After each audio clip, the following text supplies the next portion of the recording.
Today we have Dr. Pragya Sharma with us. She has more than 10 years of experience in psychiatry and she has done her senior residency from PJ Chandigarh and GMCH Chandigarh. So, जब हम कहते हैं कि depression है या बहुत ही lucid language में अरे आज तो मैं बड़ा डिप्रेस्ड हूँ, तो आज मैं डिप्रेस्ड नहीं हूँ. डिप्रेशन का डेफिनेशन में 15 दिन का सिम्टम्स होता है. Yes, okay. You talked about addictions and substance use. So I would like to know about addiction in a medical way. What does a psychiatrist or what does a doctor think of addiction of as? आपका wait ज़्यादा है, आपकी unhealthy habits हैं, you not exercising. The majority of people what they think is कि जो mental illness है that comes from bad experiences, from traumas या from different experiences that people face in their lives. इस episode में doctor प्रज्ञा ने हमें depression, anxiety और बहुत सी अलग अलग बीमारियों के बारे में बताया, मेंटल इलनेसेस के बारे में बताया and we discussed a lot about the problems that children face these days. Teenagers को क्या होता है, टीनेजर्स के जो आजकल लेबलिंग होती है of fake depression and real depression, उसके बारे में बात की. Also ma'am told us about the medical procedures and clinical terms that we didn't know. Like हमने एक क्वेश्चन पूछा about the addiction, what addiction is medically. Ma'am ने बताया अबाउट एडिक्शन एंड मैम ने बताया that how can depression and anxiety be cured by medicine. तो I hope you all watch this episode fully and understand and get inspired from it. I want you all to understand at different aspects of this video. समझिए और अपनी ज़िंदगी में से apply कीजिए. आपको बहुत कुछ सीखने को मिलेगा इस एपिसोड से और अलग अलग बीमारियों के बारे में जिसे आप भी शिकार हो सकते हैं या आपके आसपास वाले भी शिकार हो सकते हैं, उसके बारे में पता चलेगा. एंड आई वुड से कि आप सभी इसे देखिए, पूरा देखिए एंड इससे कुछ सीखिए. Hello everyone and welcome to Reality Talks. Today we have Dr. Pragya Sharma with us. She has more than 10 years of experience in psychiatry and she has done her senior residency from PJ Chandigarh and GMCH Chandigarh. Today we'll learn from her experience in psychiatry about various mental health issues and also the things that children face these days, various issues like depression, anxiety and all. So let's start this episode.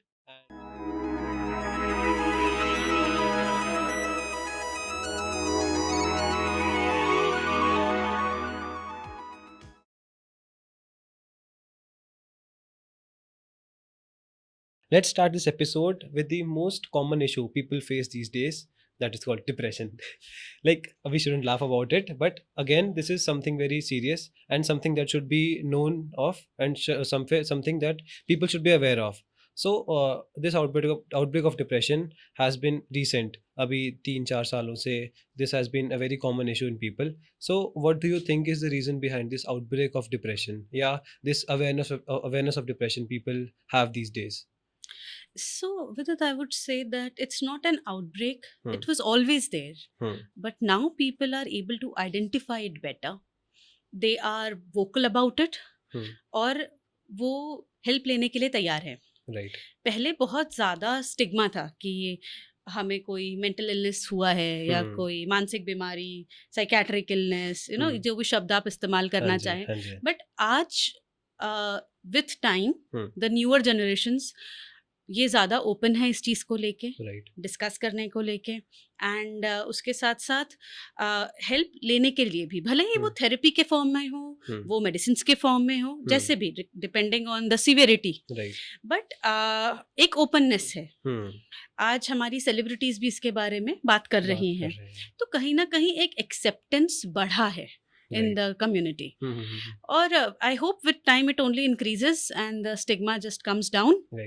Right. बाकी challenges हमेशा रहे हैं, but with time जो आपने मुझसे पूछा है कि recent जो इतना बढ़ा है, there are certain factors. जैसे कि excessive use of social media. So what happens is कि आप अपने इमोशंस को ना आइडेंटिफाई कर रहे हैं, ना प्रोसेस कर रहे हैं. You just pushing them under the carpet कि हैंडल नहीं करना, इसलिए चलो रील्स देख लेता हूँ 1 घंटा 2 घंटा, यू कीप स्क्रोलिंग. सही बात है. राइट. तो that is one of the major reasons कि you don't want to process your emotions. Since you don't process them, आप उनको हैंडल नहीं करना चाहते, आप कन्फ्रंट नहीं करना चाहते, आप कन्फ्लिक्ट्स को पाल के रख रहे हैं अपने पास. फ्रेंड्स वर्चुअल वर्ल्ड में ज़्यादा हैं आजकल, राइट, फेसबुक पे ज़्यादा हैं। बिल्कुल सही रियल बात। फ्रेंड्स बोलो कि किससे मैं बैठ के बात कर सकूं एक हम्म, सपोर्ट सिस्टम के नाम पे, तो उंगलियों पे गिन सके इतने ही होंगे, या बिल्कुल शायद सही कुछ के बात पास इतने भी ना हो। सही बात। तो एक सोशल सपोर्ट सिस्टम धीरे धीरे हमारा कम होता जा रहा कम है। होता जा रहा है। वर्चुअल इन्वॉल्वमेंट ज़्यादा हो रही है। फैमिलीज में भी बहुत ज़्यादा टाइम नहीं है। राइट, न्यूक्लियर फैमिलीज हो गई हैं, एक्सटेंडेड हम्म, फैमिलीज नहीं हैं, एंड सिबलिंग्स भी कम होते जा रहे हैं। राइट, तो कहीं ना कहीं हमारा सोशल सपोर्ट कम हो रहा है। स्ट्रेस तो खैर हर जनरेशन में था, पहले हाँ, भी था, अभी भी है। Every generation has their own challenges. Right, but हाँ, उसको हैंडल करने के लिए जितना हमारे पास पहले सपोर्ट था, अब वो धीरे धीरे कम कम हो रहा होता है। जा रहा है। बाकी everyone has different perspectives to this, to mental illnesses. Like the majority of people what they think is कि जो mental illness है that comes from bad experiences, from traumas या from different experiences that people face in their lives, mostly negative. What does a psychiatrist think of that as? कि does it is it only these bad experiences or trauma, or is it something else that leads to depression in a person? So first thing first, Hmm. See mental illness में बहुत सारी बीमारी आती हैं, Right. जिसमें depression एक है। Depression, anxiety, schizophrenia, bipolar disorder, post traumatic stress disorder, adjustment disorders, substance use disorders, बहुत सारी। आई एम श्योर मैंने काफ़ी मिस करी होंगी इस लिस्ट में। बट थिंग इज कि अब आप जो कह रहे हो कि bad experiences and trauma, Right. ये सिर्फ एक पार्ट है। बहुत सारे, जैसे कि डायबिटीज होती है, Right. मल्टीपल वजहों से होती है। फैमिली हिस्ट्री है, इंसुलिन रेजिस्टेंस है, आपका वेट ज़्यादा है, आपकी अनहेल्दी हैबिट्स हैं, यू नॉट एक्सरसाइजिंग, राइट। वैसे ही मेंटल इलनेसेस के लिए भी मल्टीपल फैक्टर्स होते हैं, स्टार्टिंग फ्रॉम जेनेटिक्स, कि अगर फैमिली हिस्ट्री है, पेरेंट्स में, ग्रैंड पेरेंट्स में, सिबलिंग्स में, ठीक है। दूसरा आता है एनवायरनमेंट, स्ट्रेसफुल सिचुएशन है, ब्रोकन फैमिली है, डाइवोर्स्ड पेरेंट्स हैं, या सिंगल पेरेंट है फॉर सम रीजन, या emotionally unavailable, alive but emotionally unavailable parents हैं, या एकेडमिक स्ट्रेसर्स रहे हैं बहुत ज़्यादा, या for that matter peer pressure. ये हो गया हमारे एनवायरनमेंट। अब बाकी का एक आता है सोशल फैक्टर्स, जैसे कि आप अगर सिंगल हैं तो ज़्यादा चांसेस हैं कि आपको डिप्रेशन हो सकता है। डिवोर्सी हैं तो ज़्यादा चांसेस हैं, क्योंकि एक सपोर्ट सिस्टम मिसिंग है, right. Apart from support system, your personality, हर इंसान का टॉलरेंस अलग होता है, ये तो हम सब जानते हैं, राइट। तो सेम स्ट्रेस अगर 4 लोगों को आता है तो चारों लोग अलग अलग तरीके से रिस्पॉन्ड करते हैं, राइट। उसमें से कुछ जल्दी मानसिक तकलीफ का शिकार हो सकते हैं, जैसे डिप्रेशन है, एंजाइटी है, कुछ थोड़ा ज्यादा समय लेंगे, कुछ शायद नहीं भी होंगे। ये इन सबकी कोपिंग स्किल्स पे डिपेंड करता है, राइट। और ये आता है हमारी पर्सनालिटी से, राइट, कि हम कितने रेजिलिएंट हैं, राइट। तो all this will I cannot say कि it is all about the bad experiences. Maybe somebody is in a very comfortable household, सब कुछ सही है, financially सही है, सब सही है, but maybe there's genetic history, maybe कोई भी वजह नहीं है, and suddenly that person is the first person in the family to get affected. ठीक है, तो you can't really point fingers कि इसी वजह से ऐसा हुआ है, it can be multiple reasons. Also wanted to ask, like when people say about their careers, people say about their journey, they say कि उनके friends ने, उनके peers ने उनको बहुत influence किया about their mindset, about their personalities. So I would like to ask कि like if for example me, if one of my friends is in depression or does have a mental illness, so is it some kind of contagious for me? Like would I get we have very disorders, right? Let's say depression, so would I get depressed as well living with him, or like would his personality or would his illness affect me? No, it would not. So we need to understand this, that this is not contagious, है ना। अगर आपके किसी भी friend को depression है या anxiety का इशू है, तो किसी भी तरीके से उनके साथ रहने से, उठने बैठने खाने पीने से, it is not going to affect you, ठीक है. But yes, your support can do miracles to them. Okay, yeah. ठीक है. Other way around. just listening out, हाँ जी. you know, being more sensitive towards them. There are people who make fun of such things, Right. है ना, कि अरे तू तो हमेशा ही ऐसा रहता है. That person is going through something, please. Right. So I would request everybody through you to, you know, to be sensitive towards these matters. Right. So to answer your question, it's not contagious. Okay.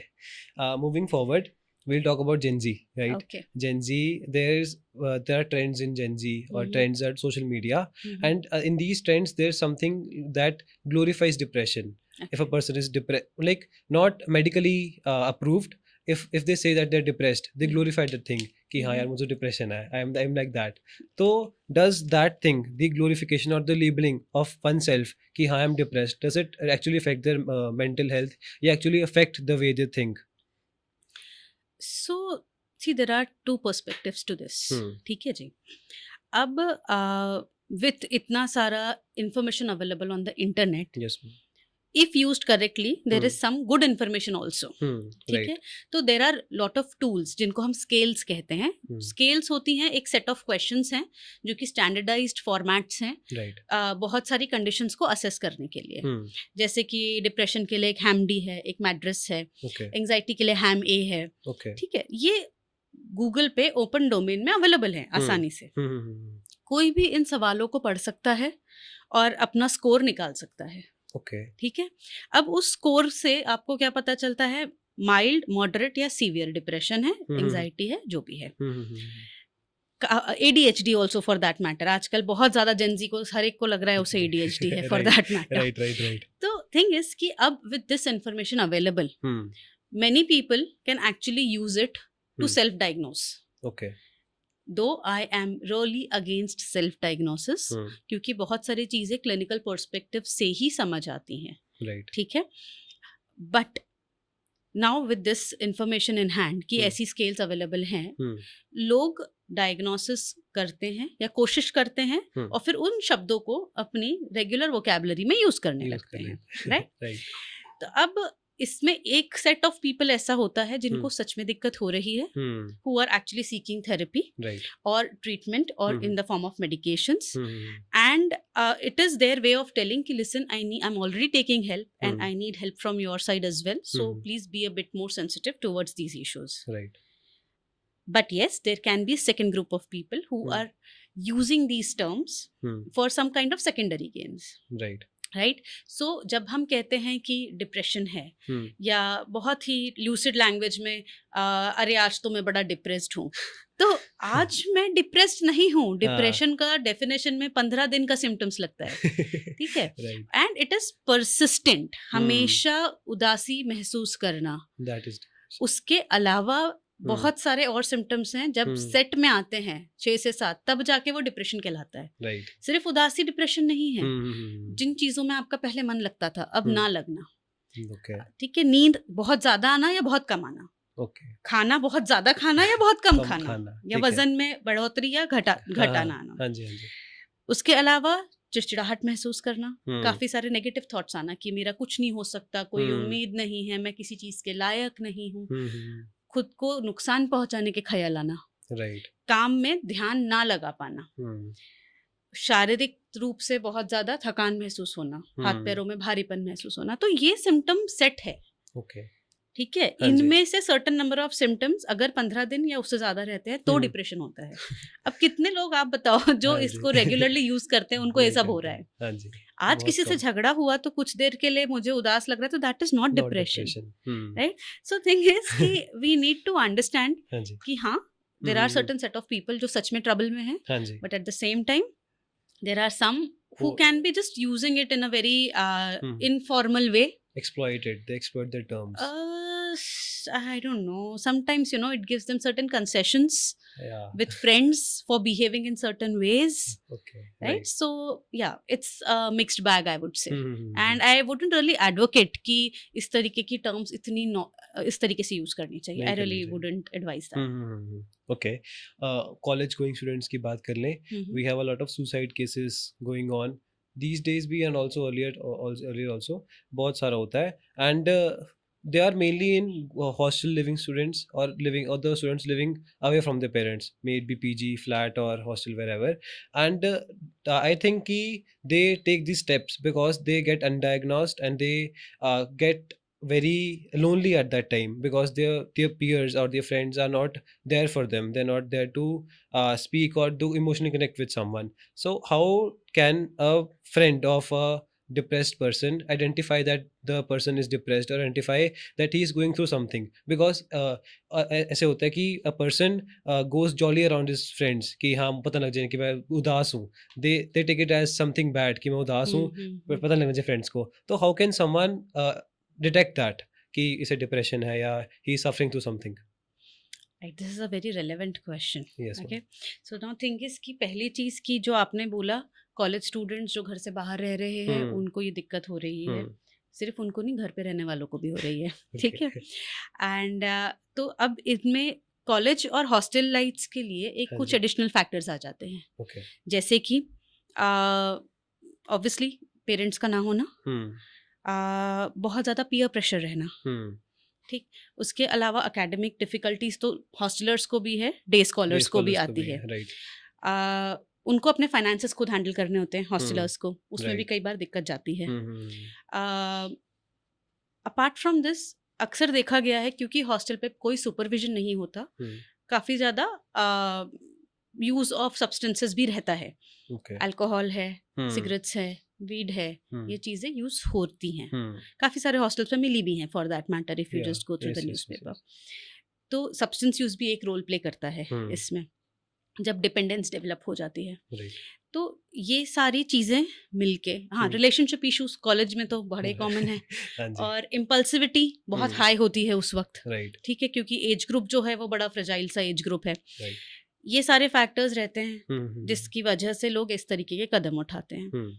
अब जो आप कह रहे हो कि सब jolly दिखते हैं सामने से, that is something like a high functioning thing, है ना. उसमें फंक्शनैलिटी कहीं अफेक्ट नहीं हो रही है. अटेंड कर रहे हैं, प्रोजेक्ट सबमिट कर रहे हैं, सब कुछ कर रहे हैं, आपके साथ घूमने भी गए थे, अचानक एक दिन यू गेट द न्यूज़ कि इन्होंने कुछ ऐसा कर लिया है. So there are certain red flags जो हम आइडेंटिफाई कर सकते हैं कि इस इंसान को हेल्प का ज़रूरत है. जैसे कि मैंने पहले बताया, नींद का ऑल्टरेशन, खाने पीने में बदलाव. ठीक है, बहुत ज़्यादा अचानक जो 1 या 2 सिगरेट लेता था वो अचानक पूरे पैकेट स्मोक करने लगे हैं. अल्कोहल का एक्सेसिव कंजम्पशन, चिड़चिड़ाहट, हर चीज़ में चिड़चिड़ गुस्सा करना, छोटी सी चीज़ पे एकदम प्रोवोक हो जाना, भड़क जाना. उसके अलावा काम पे फोकस नहीं कर पाना. जो इंसान बहुत रेगुलर होता था अपने प्रोजेक्ट्स के साथ में, वो सबमिट ही नहीं कर रहा है. सडनली बहुत डिसइंटरेस्टेड होना किसी भी चीज़ में. सोशलाइजेशन कम हो जाना, फ्रेंड्स के साथ नहीं मिलना, बात करने का मन नहीं करना. कुछ चीज़ें जो सुसाइडैलिटी इंडिकेट करती हैं, वो हैं अचानक बहुत ज़्यादा शांत हो जाना. जो इंसान हमेशा तड़फड़ करते रहते थे, silence before the storm, because now they have decided कि this everything is going to end, I am going to end it. So is there a threshold for that? No, there's no threshold. So that calmness, suddenly एकदम काम हो जाना. Then giving away your prized possessions, मतलब जो चीज़ें आपको बहुत ज़्यादा पसंद थी. जो बंदा रोज गिटार बजाता था, अपना गिटार उठा के दे दे किसी को, समथिंग लाइक दैट. एंड एक पर्सनालिटी में चेंज आ जाना. राइट. ठीक है. So these are the red flags कि जो पहला सेट मैंने बताया कि दैट पर्सन नीड्स हेल्प, और ये जो आखिरी की 3 हैं, दीज आर लाइक कि अब now there is something really wrong. Okay. Yes. Okay. You talked about addictions and substance use. So I would like to know about addiction in a medical way. What does a psychiatrist or what does a doctor think of addiction of as? Can it be cured, or can it be minimized by the use of medication, or how does medicine see addiction? Okay, so medically speaking, addiction is आपने कोई भी एक चीज को, सबसे पहले addiction शुरू कहाँ से होता है? या तो एक्सपेरिमेंटेशन कि चलो ट्राई करके देखूं, एक होता है इम्पल्सिविटी, आज गुस्से में था, सामने रखा था, ले लिया. राइट. तो दैट इज हमने बिना कॉन्सिक्वेंस सोचे इसको ट्राई किया right for some reason, impulsivity या एक्सपेरिमेंटेशन। ट्राई करने के बाद में हमें दो तरीके के एक्सपीरियंस हो सकते हैं, एक होता है अच्छा, एक होता है बुरा। बुरा जब हुआ अच्छा एक्सपीरियंस तो एक डोपामीन सर्ज होती है ओके दिमाग के अंदर, जिससे हमें प्लेजर मिलता है।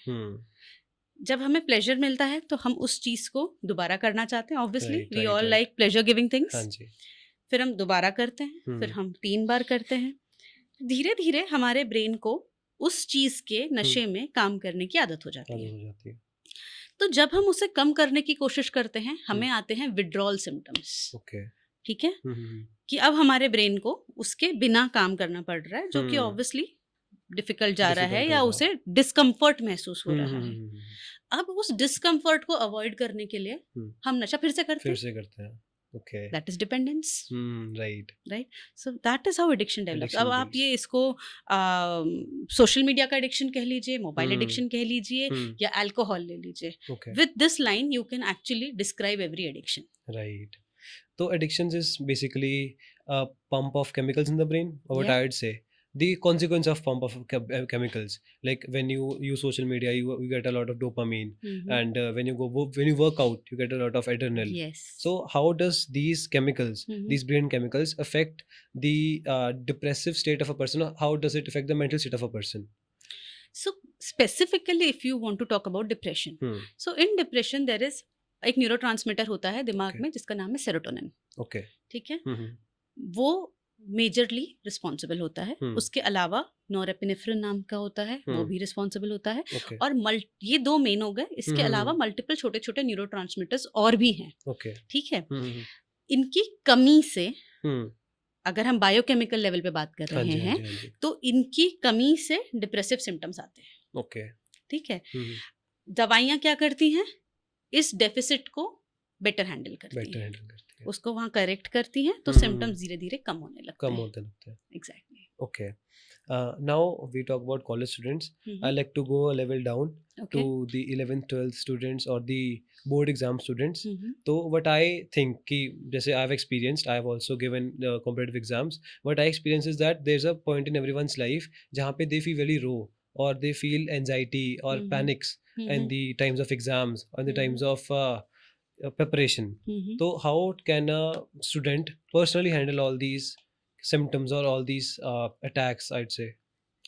See, not all of them will have attacks. Yeah, right. पहली चीज की एंजाइटी जो है, डरने की चीज नहीं है, ये एक प्रोटेक्टिव मैकेनिज्म है दिमाग का। ठीक है, I'll give you an example. Right. अगर आपको शेर दिखता है तो घबराहट होती है, क्योंकि होनी चाहिए, वो प्रोटेक्टिव है आपके लिए कि आप भागो वहां से। ठीक है, इसी तरीके से एग्जाम्स हैं, स्ट्रेस होता है, एंजाइटी होनी चाहिए ताकि आप पढ़ाई करो। ठीक है, बट अगर एंजाइटी इतनी ज्यादा हो जाती है कि जो पढ़ा है वो ब्लैंक आउट हो जाता है, वो खराब है। ठीक है, तो फिर वो पैथोलॉजिकल हो चुकी है, फिर वो आपकी फंक्शनिंग को अफेक्ट कर रही है। राइट। अब इस तरीके की जो घबराहट है, इसे प्रिवेंट कैसे किया जाए? जैसे आप 11th 12th की बात कर रहे हैं, तो see a healthy lifestyle, eating healthy, sleeping well, taking proper rest at night, क्योंकि हमारा दिमाग जो है, हमारा शरीर जो है, वो उसी तरीके से बना है कि दिन में जगो, काम करो, रात को सो, not the other way around, which many students try to do. ठीक है, apart from that few very specific things, usually ये स्ट्रेस एंजाइटी है एकेडमिक्स के बारे में होती है। राइट। तो जो भी हमारा गोल है, whatever goal is decided, break it down into smaller goals. ठीक है, स्मॉलर गोल्स ब्रेक करने के बाद में अचीवेबल गोल का टारगेट रखो हर दिन तक।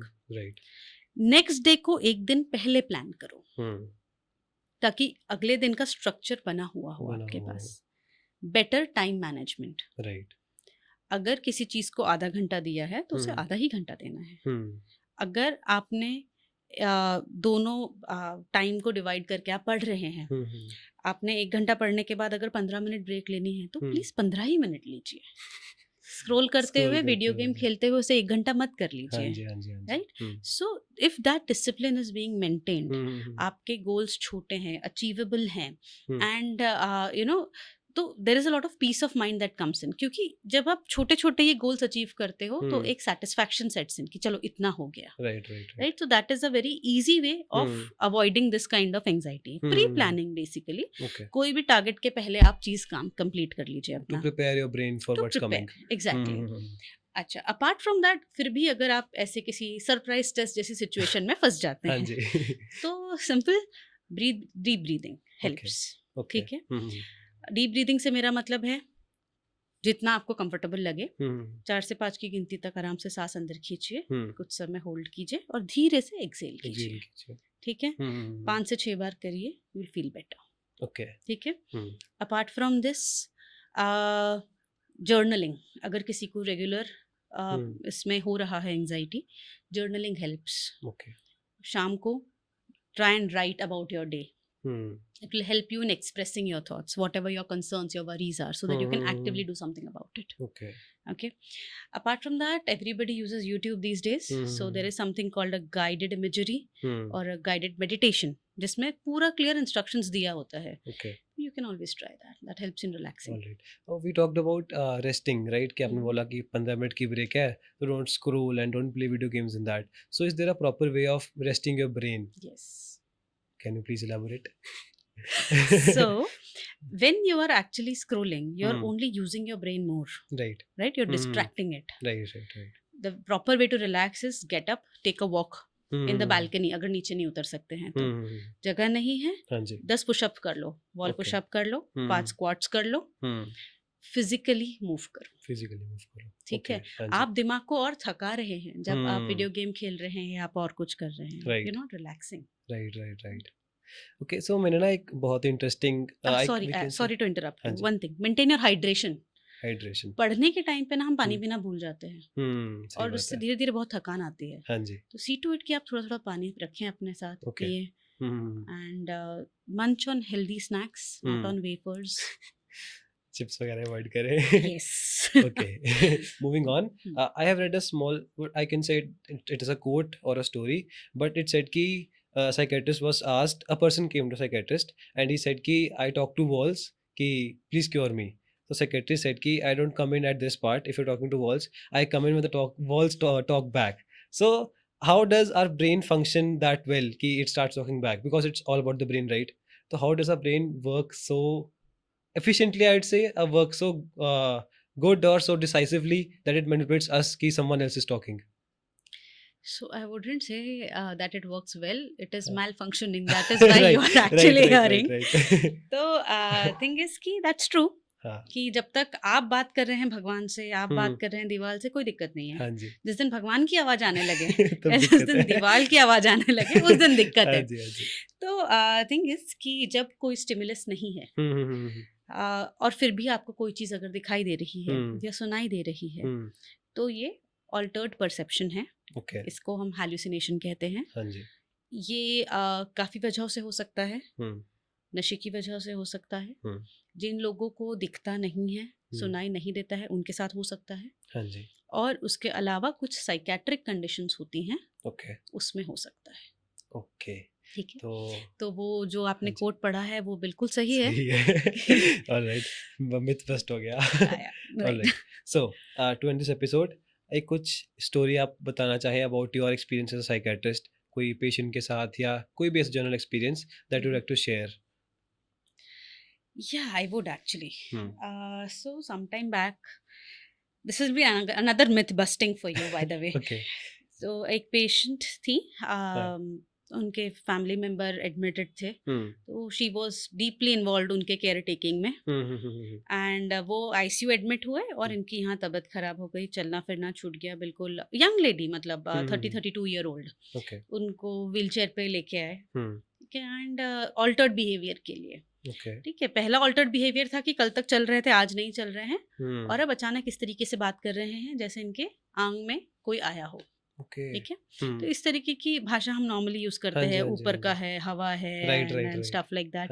एंड जो कंटेंट था वो भी ऐसा ही था उनकी बातों का, कि किसी ने ये किया था, आप मेरे को साड़ी चढ़ाओ, ये पूर्णिमा है, वो अमावस्या है, something like that, right. So that person was brought and वो व्हील चेयर पे आए. हम we were treating her and giving her injectable. Hmm. Suddenly she got up with all the energy and attacked the paramedical staff. Okay. Okay, so we required 3 people to Hmm. control her that day. Hmm. Gave her injectable. Hmm. उनके family से उनके भाई लेके आए थे. Hmm. तो मैंने उनसे वही कहा कि कहीं ना कहीं कोई ट्रॉमा है.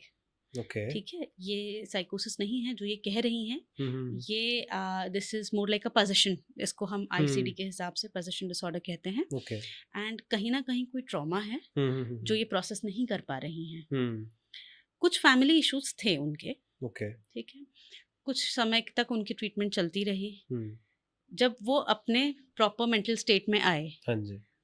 Then she told in greater details कि Hmm. What was happening back at home. Okay. And it was more of depression हाँ जी. एंड हमारे इमोशंस को वोकलाइज नहीं करना, जो कि Hmm. इस फॉर्मेट में उनके लिए प्रेजेंट हुआ था. Okay.